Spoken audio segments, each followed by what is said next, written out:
নমস্কার বন্ধুরা, সবাই কেমন আছেন? আমি সংঘমিত্রা সাহা আর আপনারা দেখছেন আদ্রিস মশালা কিচেন। আজকে আমি আপনাদের সামনে রান্না করে দেখাবো ঢাইং মাছের রেসিপি। অনেকেই হয়তো নামটা শুনে অবাক হচ্ছেন, ঢাইং মাছ, এইটা আবার কি মাছ? আর মাছের মতনই দেখতে, এর মধ্যে কিন্তু কাঁটা থাকে না, মাঝখানে একটা শক্ত মোটা কাঁটা থাকে, বাদবাকি কিন্তু মাছের মধ্যে কাঁটা নেই। মানে ওই ধরুন পাবদা মাছ, আর মাছ এরকম মতনই খেতে কিন্তু সুস্বাদু হয়। কিন্তু যারা খেয়েছেন তারা জানেন, আর যারা খাননি তারা কিন্তু আজকের এই রেসিপিটা দেখে বাজার থেকে অনায়াসেই কিনে নিয়ে আসতে পারেন। খেতে কিন্তু দারুণ লাগে। তো আমরা এটা এখন ঢাইং মাছটাকে ভালোভাবে ধুয়ে নুন হলুদ মেখে রেখে দেবো কিছুক্ষণ সময়ের জন্য। এই মাছগুলোতে একটু নুন না বসলে কিন্তু ভালো লাগে না। তো আমরা কিন্তু আজকে খুব সিম্পলভাবে রান্না করব। তো আমরা এটাকে নুন হলুদ মেখে রেখে দিচ্ছি খানিকক্ষণ সময়ের জন্য, যাতে মাছের মধ্যে নুনটা ঢুকে যায়। তো খানিকক্ষণ রাখার পরে, ধরুন ঘন্টা দুয়েক রাখার পরে, এইবারে আমরা মাছটাকে সর্ষের তেলে ভেজে নেব। তো কড়াই ভালোভাবে গরম করে নেব, নিয়ে এর মধ্যে দেবো পরিমাণ মতন সর্ষের তেল। আজকে আমি কিন্তু এটা খুব সিম্পলভাবে রান্না করব, এবং সর্ষের তেলের পরিমাণটা সামান্য একটু বেশি দেবো। তেলটাকে খুব ভালো করে গরম করে নিয়ে তারপরে আমি এর মধ্যে দেবো নুন আর হলুদ, যাতে মাছটা তেলে দিলে তেলটা না ছেটে। কারণ এই মাছের গায়ে কিন্তু কোনো আঁশ থাকে না। তো আপনারা তো নিশ্চয়ই জানেন, যেই মাছের গায়ে আঁশ নেই সেই মাছ কিন্তু তেলে দিলে একটু ছেটে। ট্যাংরা মাছ, পাবদা মাছ, আর মাছ, তো ঢাইং মাছও সেমই দেখতে। তো আমরা এবারে মাছগুলোকে তেলের মধ্যে দিয়ে ভালোভাবে নেড়ে ছেড়ে একটু ভেজে নেব। খুব বেশি কড়া ভাজা করব না, আবার খুব একটু কমও ভাজবো না, একটু লালচে লালচে হবে। ততক্ষণ কিন্তু আমরা মাছটাকে ভালো করে ফ্রাই করে তেলের থেকে তুলব। তো যারা এই মাছ খাননি, আবারও বলছি, অবশ্যই একবার ট্রাই করবেন। খেতে কিন্তু খুবই সুস্বাদু হয়। আর আমি এখানে আজকে প্রচণ্ড সিম্পলভাবে রান্না করেছি। তো এই মাছ যখন রান্না করবেন কিংবা ভাজবেন, অবশ্যই কিন্তু ঢাকা দিয়ে ভাজবেন, নইলে কিন্তু তেল ছিটকতে পারে। তো যতক্ষণে মাছটাকে আমরা ভাজতে নিয়েছি, ততক্ষণে চলুন আমরা এর জন্য মশলাটাকে তৈরি করে নিচ্ছি। তো আমরা এর জন্য নেব আদা। বেসিক্যালি কিন্তু আমাদের আজকের এই ঝোলটা পুরো আদার ওপরই হবে। তো আদার পরিমাণটা কিন্তু একটু বেশি দেবেন, আর আদাটাকে কষাতেও কিন্তু আমাদের একটু তেলের পরিমাণটা লাগবে। তো আমি কিন্তু সবার আগে তেল যতটা নিয়েছি, ওই তেলের মধ্যেই কিন্তু পুরো মাছটাকে আমরা করব, মানে ভেজেও নেবো, আবার মশলাটাকেও কষাবো। তো আমরা এবার আদাটাকে ভালোভাবে ছোট ছোট করে পিস করে কেটে নিয়েছি, চোকলা ছাড়িয়ে। এইবারে আমরা এর মধ্যে দিচ্ছি লঙ্কা, প্রায় 11-12টা মতো লঙ্কা দিলাম। দিচ্ছি 3টে এলাচ, মানে গরম মশলা। আমার যেহেতু দারচিনির গুঁড়োটা বাড়িতে তৈরি করাই আছে, তাই আমি এখানে শুধু দিলাম এলাচ। আর আপনাদের যদি দারচিনি না থাকে গুঁড়ো করা, তাহলে এলাচ দারচিনি পুরোটাই দেবেন। আর দিলাম অর্ধেক টমেটো। এইবারে আমরা একটা ভালো একটা স্মুথ পেস্ট বানিয়ে নিয়েছি।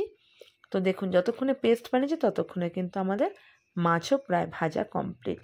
তো দেখেছেন তো, খুব বেশি কড়া করিনি, লালচে করেছি, আবার খুব বেশি মানে কাঁচ ভাজাও কিন্তু রাখিনি।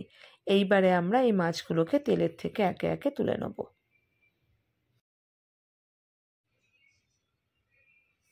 বাকি মাছগুলোকেও আমরা সেমভাবে একে একে মাছগুলোকে তেলের মধ্যে দিয়ে আমরা ভেজে নেব।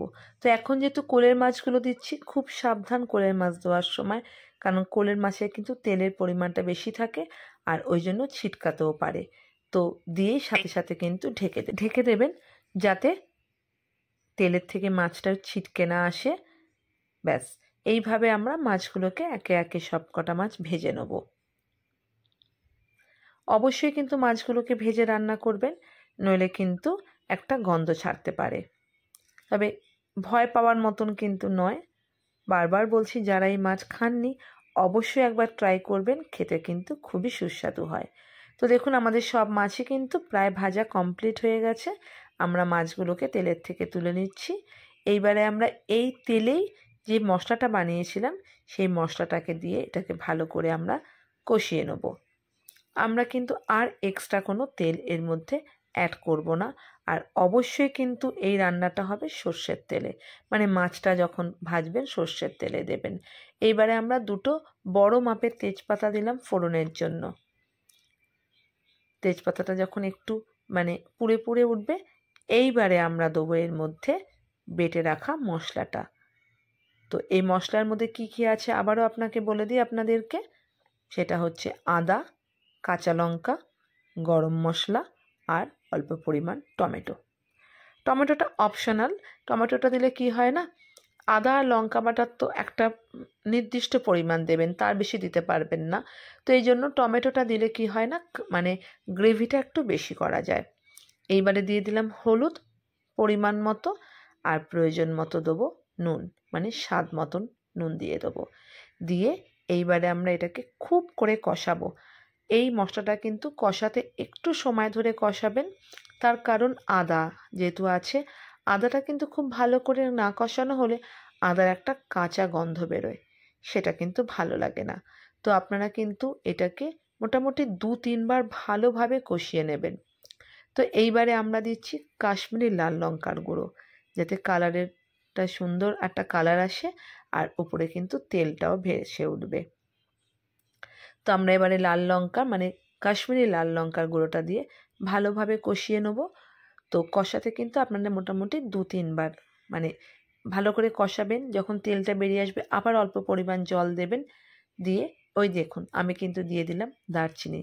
বললাম না, দারচিনিটা আমাদের বাড়িতে একটু গুঁড়ো করা ছিল, তাই জন্য কিন্তু আমি তখন দারচিনিটা আর মিক্সিতে দিইনি। তো এবার ভালোভাবে কষিয়ে নিয়ে যেটা বলছিলাম যে 3-4 বার কিন্তু জল অল্প অল্প করে যোগ করে অ্যাড করে এটাকে ভালোভাবে কষিয়ে নেবেন। তাহলেই কিন্তু আপনাদের আদা বাটার যে মানে কাঁচা গন্ধটা সেটা যাবে।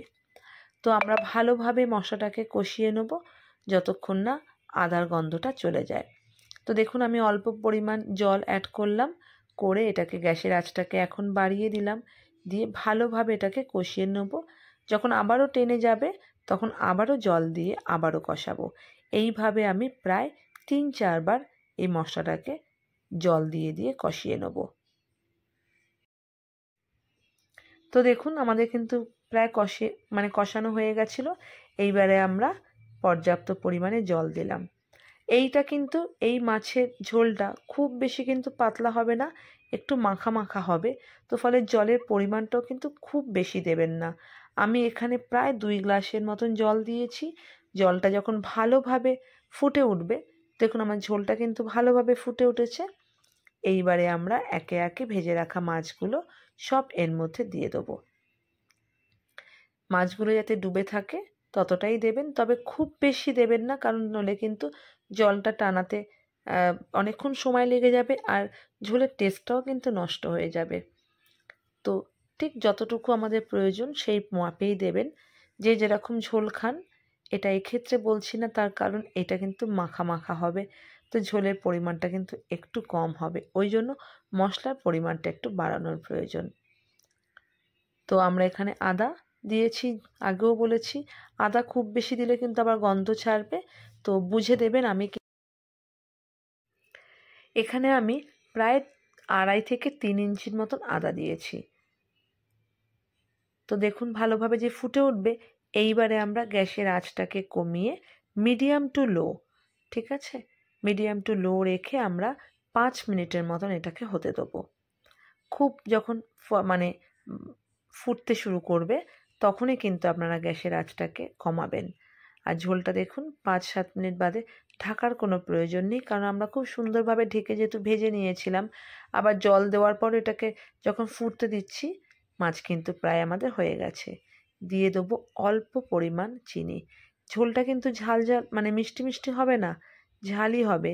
মিষ্টিটা দিলে না ব্যালেন্সটা খুব ভালো হয়, ঝোলের টেস্টটা খুব বাড়ে, সেই অর্থে দিলাম। এবারে দিয়ে দিচ্ছি লাস্টে আমরা এলাচের গুঁড়ি। আমরা কিন্তু প্রথমেও দিয়েছি, পরেও আবার একটু দেবো নামানোর সময়, তখন কিন্তু গরম মশলা না, জাস্ট একটু এলাচের গুঁড়ি দেবো। দিয়ে একটু নেড়ে চেড়ে আবারও আমরা গ্যাসের আঁচটাকে বাড়িয়ে ভালো করে একটু ফুটতে দেবো, মোটামুটি মিনিট খানেকের জন্য। ব্যাস আমাদের কিন্তু তৈরি হয়ে গেল ঢাইং মাছের রেসিপি। কিংবা ঢাইং মাছের ঝোল, ঢাইং মাছের কষা, যেটাকেই বলবেন। পেঁয়াজ রসুন ছাড়া কিন্তু খেতে কিন্তু দারুণ লাগে, গরম ভাতের সাথে খুবই ভালো লাগে। আর যদি বাড়িতে আত্মীয় স্বজন এসে থাকে, বন্ধুবান্ধব, তাদেরকেও কিন্তু করে খাওয়াতে পারেন, খুবই ভালো হয় এর মাছের ঝোলটা। তো বন্ধুরা, আমার এই রেসিপিটা ভালো লাগলে আমাকে লাইক করবেন, কমেন্ট করবেন, আর পাশে থাকা বেল আইকনটা প্রেস করে দেবেন। তো ভালো থাকবেন সবাই বন্ধুরা, আবারও দেখা হবে নতুন কোনো রেসিপির সাথে। নমস্কার।